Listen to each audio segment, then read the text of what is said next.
Welcome to the Mike Litton Experience Podcast. Mike has over 31 years experience in real estate, finance, and investing. He's passionate about being a father, a teacher, a realtor, an investor, and a leader.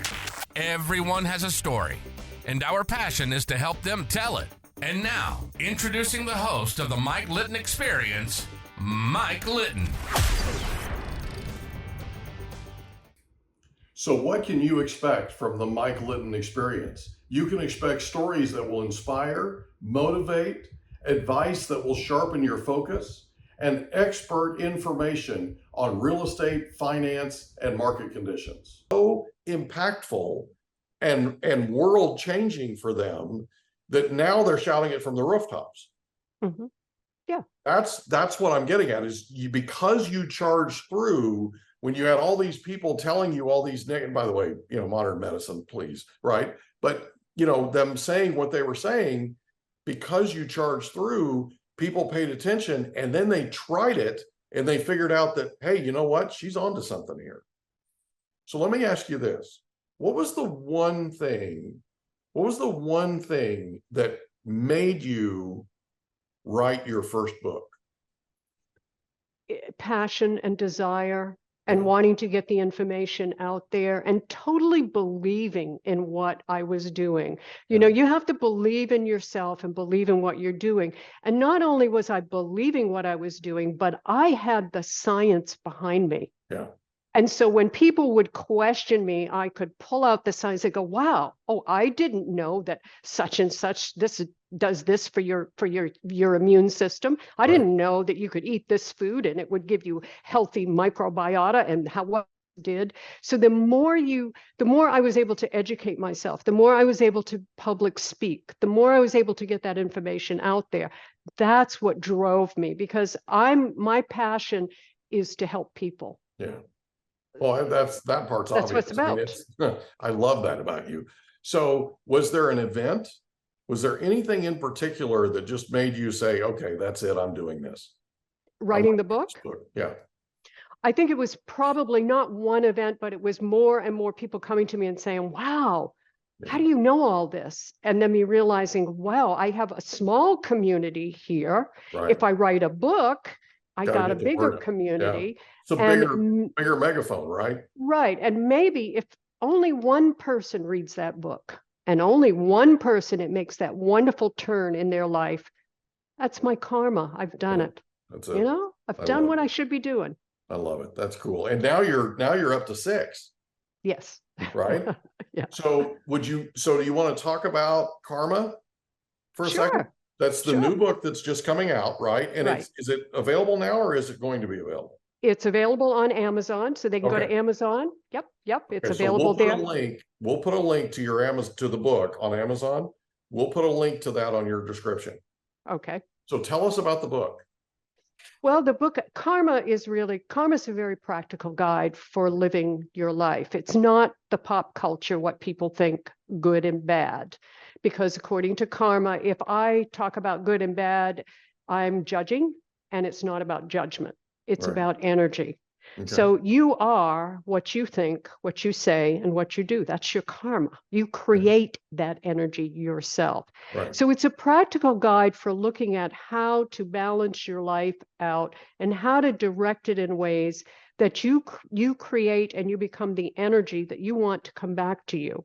Right. So an example would be if I walk in a room and I've got a sullen face and I'm kind of grumpy, right? Mm-hmm. Everyone in the room's going to look at me and say, I don't really want to have much to do with Lynn. She's a really angry person. And so my karma becomes angry. But if I come and I'm giving out energy that's warm and inviting, then my karma changes, and that's the energy that flows to me, and that's what I become. So you become what you think, what you say, and what you do. So pay attention. Yeah. And you know what? There's something to that. I've been told that when I walk into a room, I walk into that room like I own the place. Yeah. I don't do that on purpose. Like I don't own the places that I walk into typically, right? Now, I have companies that I own, but I don't have an office anymore. So pretty much the only place I own is my house, right? And then other assets, right? but I don't have an office that I walk into right? But they tell me that I walk into a place where we're a location or a venue where we're having a networking event or whatever it is. And I walk in there like I own the place. I don't necessarily do that intentionally, but I do walk in there with the mindset that I'm going to help people today, because it's just how I'm built. I dig people. I have a great time. I enjoy them, right? And nearly every single time I go to a place that's crowded and it's a group of people, and right, somebody walks up to me and goes, I'm having this challenge. Yeah. Right. Let's talk about it. Mhm. Right. You want to talk about it here? You want to talk about it Mhm. later? Right. Because the people that are in that room know me well enough to know I'm here to help. I'm going to try to do what I can. And if I don't have the answer, maybe I can put them together with somebody who does. Mhm. And You have, and I don't know you all that well. We've just sort of met, but my impression, I have a very strong sense of intuition. You have an interest in people. You have an interest in life. That comes through. That's an energy. yeah, That's not something when you walk in a room, people don't go, "Oh, Mike's really interested." No, but that energy is what comes out. yeah. And that's what draws people, because people always want to be drawn to someone who's interested, because basically we all a little bit self-centered, Yeah. and everybody wants to be drawn to that kind of energy. So Yeah. that's the energy that's given out. That's what it's meant by energy. It seems like everybody wants to tell their story, Right. right? It's just they feel like, and this is the sort of I don't know how to say this. It's sort of the contradiction in terms, right? People want to tell their story. And we know this from the podcast, of course, right? And we know this from working. I've worked with thousands and thousands of people over the years. The thing is, they think that the politically correct thing to say is, oh, everything's fine. Yeah. Yeah. Yeah. We don't need to talk about me. Right. Yeah. When in fact, what's really going on behind all that is they're really dying to tell you what's really going on with them. Okay. Mhm. And they're almost testing you to see if you care enough to ask. And we talk about this a lot on the podcast. It's the power of questions, right? Mhm. Where I'll ask somebody, how are you doing? And they'll go, oh, I'm okay. Yeah. Okay. So how could you be better? Is there anything we could do right now to help you get to where if I walk up to you in a minute, you go, oh, I'm amazing, right? I'm having right. And what happens is they think about it for a second. And they go, oh, well, today was rough, and this is what that right.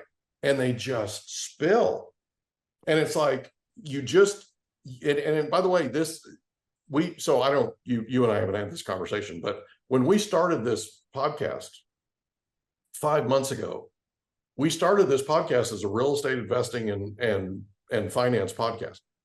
Okay. Because I've got 32 years plus experience doing this. It's sort of my jam, right? Mm-hmm. The thing is, it's evolved into a conversation about leadership that's then evolved into a conversation about parenting. Mm-hmm. That's evolved into a conversation about the power of questions. I mean, it's crazy, but it comes from a desire to try to diagnose what's happening, right? So when you're 16-year-old or 14-year-old, and I'm telling you this because I just had a conversation with somebody the other day who's a very prominent leader in our community, big leader in our community. Everybody knows the place this guy runs in our community. And we had a conversation for over an hour about his 11-year-old, 13-year-old, and 15-year-old that he has at home, because he was literally at a loss for how to work with them, because they have told him in no uncertain terms, they don't want to talk, they don't want to answer questions, they don't want to share. Okay. Because that's what teenagers think is the cool thing. Right. What's really going on, if you get below this politically correct surface, and by the way, it's true with people, if you get down here, you find out that actually they are dying to talk with you. They really want to talk with you, and you need to not take no for an answer. Power of questions is you peel back those layers, right? And all of a sudden you get to, and by the way, I believe parenting is nothing more than sacred leadership. You peel back those layers, and he asked me, I don't know how many times during this hour, or over an hour that we talked, he said, so when they said this, what did you say? So I didn't say anything. And he said, what? I said, I didn't say anything. I asked them. Right? So I would ask them, why are you asking me this? Why are you saying what you're saying? Why are you frustrated? Tell me why you're feeling what you're feeling. You just slammed that door. Why did you slam that door? What's going on with you that makes you angry enough that you have to slam a door in this house? Right? And what would happen is they would resist, and then eventually they would, you know, right? Eventually we would get there. People are programmed from the minute that they're born to answer questions. And if you know what questions to ask, you can be very, very effective with them. And I know I'm preaching to the choir. I know I'm telling you something you already know, but this is a big part of what you're talking about in terms of karma. Because if you care enough to ask, right, you'll figure out what's going on, and you'll figure out a way to try to help them. Exactly. You know, I have two grandsons who are teenagers. Well, they're one's in college, and they're both going to college this year. But when they became teenagers, so they were about 12-ish in there, I started what's called Breakfast with Grandma. Ooh, I love And it. I would go and I would pick each one of them up individually. They're boys, and I would take them out to breakfast, just them and me. And they would just let things out because they could really say things about their parents, because I love their parents, but I could kind of say, yeah, you know, your mom and dad, yeah, they gave me a go for. And it would make them realize, wait a minute, I'm not a bad person, you know, and grandma understands. And I would always, you know, end by telling them how much I love them and that I'm always there for them. And, you know, the boys are both, they're 18 and 19, and they still want breakfast with grandma. Yeah, they do. You know, They do. so because you were the channel, right? Exactly. You were the channel. You were the opportunity that they had. And by the way, after they were done having breakfast with you, they felt so much better, because the things that they were holding in feel like they're this big. Yep. Okay.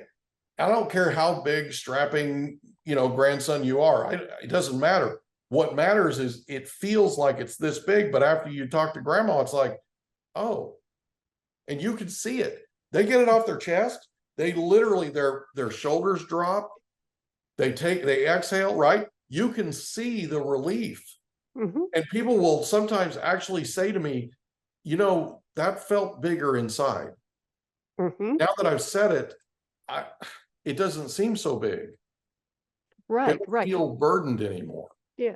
Well, I was not the disciplinarian. I was not the person just going like this. Right. I was just hanging out and listening and relating to them. And, you know, I think they're perfect, as, you know, all grandparents think their grandchildren are perfect. I will tell you, grandchildren are perfect. Kids, a lot of work. Grandchildren are perfect. But they had that safe little place that they knew, and they could say, well, you know, my dad's really, and they run on, and, you know, his dad was my son. And I would say, well, you know, you're a little bit like your father, you know, and they would have that safe space.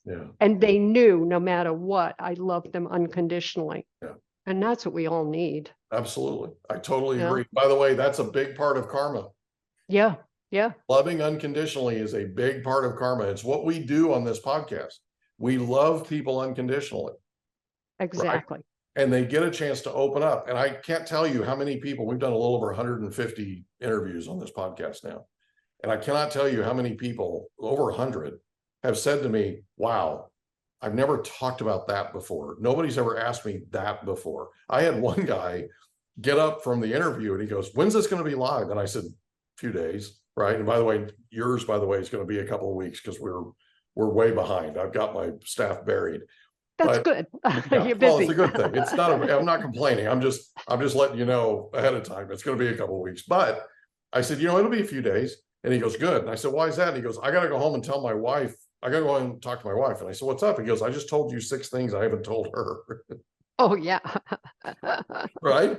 But it was one of those things where he knew this was a safe place. He knew that this was a place where we care about you unconditionally, right? And that's what we're all about. And so we ask questions that other people won't ask. I had a guy on yesterday that said, you know, Mike, it's really refreshing the way that we do what we do on this podcast, because they've done other podcasts and people have been condescending to them and they've talked at, you know, right? And it's like, why? We don't do that. We just love them. Right. You know? Right. Yeah. Well, that is what comes through from you is you are generally interested in me. I feel that, you know, and people feel that. And when you are generally interested, which I have that same thing, when I'm talking to someone, I'm really interested in how they're feeling, what's going on with them, and what I can do. If it's maybe just I say something, I put my arm around them and they smile that day, maybe I'm the only person that did that. Yeah. You know, and I can improve their day that way because You I'm might be generally the only person that's done that in a month. Exactly. And so if you don't have an interest in life, if you don't have, and what I mean is interest in life, I don't mean just a narrow interest, but if you're not interested in life, in people, what are you doing? Yeah. That's what it's all about. Amen. Yeah. Totally agree. I was just on social the other day saying, look, you know, I went to a restaurant with my family. Same restaurant we've gone to for over 2 years. There's a kid there that works there. And every time I'm there, hey, Mike, how you doing? You know, right? I walked up to him the other day, put my arm around him, and I said, you're doing a really good job, bud. I appreciate you. He nearly started crying. And he's like 18 years old. Right. So I went on social. I'm like, hey, just find somebody today. Find somebody today, pat them on the back and tell them they're doing a good job. Pat them on the back and tell them that you acknowledge them. Pat them on the back and tell them you appreciate them. You don't, you know, because people struggle in silence. They struggle in silence. And the thing is, they think that's politically the way you're supposed to do it. They think you're not supposed to talk about your problems. Okay, fine. But if they're struggling silently, the least we can do is reach out to them. The least we can do is give them a smile, right? Wish them a good day. And right. You know, I tell a lot of my clients and my students because, you know, they'll say, oh, you know, Dr. Lynn, you're so balanced and healthy and you're always so calm and everything. And I say, I have a husband, I have children, I have grandchildren, I have parents, I have a home, I have all of the struggles and things that you have as well. You know, we all have those things. And you would be surprised how much they'll smile and like, well, yeah, we're all in this together. You know, we just got to figure out how to navigate through it without, you know, burning out and all the stress. That's the real key, and staying healthy. Well, Number one thing. Here's the other thing. You're now on your 6th book. That does not, to me, tell me by your action any more than I need to hear your unconditional love for people. Because every one of your books is about how to help people live a better life. Every one of your books is about how they can be healthier. Every one of your books is about how they can improve the level of their lives dramatically. That is amazing that you're doing that and you're compelled to do it and you're passionate about it while all this other stuff's going on, right? You've got a dog, you've got a house, you've got a husband, you've got, right? You've got all this stuff going on. Grandkids, right? Grandkids who want breakfast with grandma, you know, right? I mean, there's a lot going on in your life. In addition to what you're going through, like a lot of us go through everyday life, you've also made sure that you've taken another step forward beyond what most people do to unconditionally love people. And I cannot thank you enough or acknowledge you more if I tried. This has been an amazing time, and I thoroughly enjoyed every second of it. I have one last question for you, then we're going to go. You're now 6 books, okay? What's the number one thing that you've learned writing 6 books? It takes discipline. Yeah. And you have to have a passion for what you're doing, but that's not enough. You need to have a formula, and you need to have the discipline, and you need to be a very disciplined person. fortunately, I am a disciplined person, have been my whole life. Yeah. And so for me, what I would do is I had the goal to write the book, for example, and there was 30 minutes or an hour every day that was set aside to write. Wow. And even if I didn't write anything that day, that hour had to be spent thinking, jotting notes, and then moving forward. Yeah. Because you're not going to ever accomplish anything in life unless you've got a focus, you've got a desire, and you have the persistency and the consistency to keep doing it. That's how and you you get just there. keep building, right? It's a brick at a time. Exactly. Right. You keep doing, but it's got to be, when it comes from your heart, when it comes from a place of passion, it's not work. Yeah. I couldn't wait for that hour every day. Yeah. That was my fun time. Yeah. So you're going to be on another one, I can tell. So when you write the next one, we want you to come back. Well, the interesting thing is I told myself when I got the Karma book up and all going that I was going to try my hand at writing a novel. So I am now trying to write a novel, which is a whole different way of writing and thinking and putting something together, but it's very challenging. And I think that sometimes we have to reach a point where we have to divert a little bit and then challenge ourselves to grow to that next level. The creative process just astounds me. And I love, so we've had some novelists on, and the process that they go through to write a novel is just unreal. And I mean, the process you go through to write something, to write like you do nonfiction, right, is incredible too. I just, you write it, you rewrite it, it's like, wow, right? But it's cool. I mean, they love the process, and they, and usually when the end product happens, like when they're done, they're like, what's next? Yeah, exactly. It's like, cool. you're on to the next one, Yeah. and because that creative process, it's a wonderful thing. Whatever your creative process is in life, if you can have that creation, that's a wonderful place to be. Yeah, I totally agree. Totally agree. I cannot thank you enough for being our guest on the Mike Lynn Experience. This has been so much fun, and it's flown by. Absolutely flown by. It's like the fastest time I've had. I've thoroughly enjoyed every second of it. Thank you again for being our guest. Well, thank you. It was great to meet you. We hope you enjoyed another episode of the Mike Litton Experience. If you did, do us a favor, smash that subscribe button, tell your friends, family, and coworkers about our program, and wherever you get your podcasts, please leave us a rating. It helps us to connect with quality people just like you. And that's a wrap. Another episode of the Mike Litton Experience in the books. Reach out to Mike on Instagram at Litton Realty. Want to meet with Mike? Check out calendly.com/Rio760.